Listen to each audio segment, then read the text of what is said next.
બનાસકાંઠા જિલ્લામાં કાંકરેજ તાલુકાના મુખ્ય મથક સિહોરીમાં વીજ વાયર તૂટ્યો। અગાઉ પણ સિહોરીમાં જીવતા વાયરે એકનો ભોગ લીધો હતો। સિહોરી યુજીવીસીએલની ઘોર બેદરકારી સામે આવી।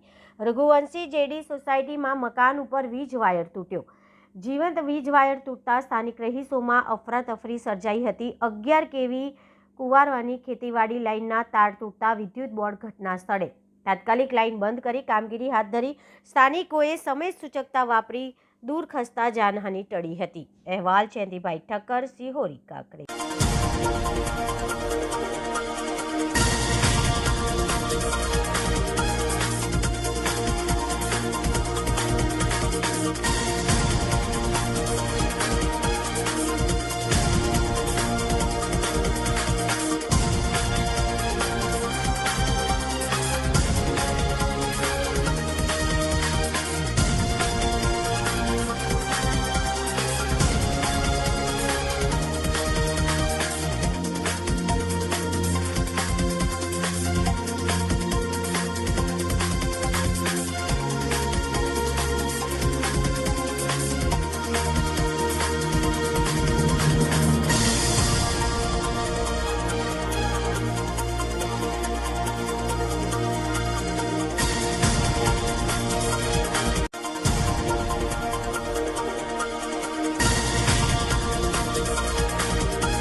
લીલાભાઈ માધાભાઈ જેડી પ્લોટમાં રસ બરાબર છે।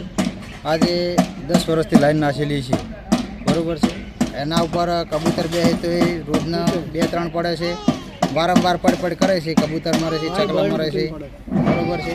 હવે 2-4 વખત વાયર તૂટ્યો છે। છોકરા નીચે રમતા હોય છે, પણ આજે વળી સદનસીબે છોકરા થોડા દૂર હતા અને વાયર તૂટ્યો। પછી વાયર ભોય પડીને હળજ્યું હતું, બધું ભંગારને બધું હળજ્યું હતું, પણ પાણી રેડીને ઉલ્યું ને વિદ્યુત બોર્ડવાળા પાસે ફોન કરીને બંધ કરાવી હતી લાઈન બરાબર છે। અને સરકાર રહી અને મને આટલે એમ વિદ્યુત બોર્ડવાળા રહી અને અમારી લાઈન છે જે મેન નાસેલી એ દૂર કરે એવી અમારી માંગ છે। જેડીવાળા પ્લોટમાં રસ અમારા 8-10 ઘર છે, 100-150 જણાનો પરિવાર છે। માથે વાયરની લેન હેડી છે। આજ વાયર મોટો પડ્યો તો ઘર માથે જ વાયર પડ્યો તો છોકરા અમારા રમતા હતા, છોકરા આજ રોત નહીં પણ છોકરા બચી જશે। અમે તમને ખૂબ બધી વિનંતી કરે છે કે આ વાયર અમારા માથેથી લઈ લો, દૂર કરી નાખો। અમે જે રસ જેડી પ્લોટ બરોબર એ પ્લોટમાં અમારા 8 થી 10 ઘર આવેલા છે। આ ઘર ઉપર મેન વાયર હેડેલા છે લાઇટના, એટલે વારંવાર કુંવારા જયેલી છે બરાબર। એટલે વારંવાર વાયર તૂટે છે, કોઈ કબૂતર મરે છે। પછી વાયર આજે તૂટ્યો હતો પણ અમે કોઈક બંસી ગયા છે એટલે કે અમારું બધું બળીને સાફ થઈ જાય એમ હતું। એટલે અમને અમારે સરકાર આગળ આટલી વિનંતી છે કે વાયર દૂર કરવા અમારી માગ છે।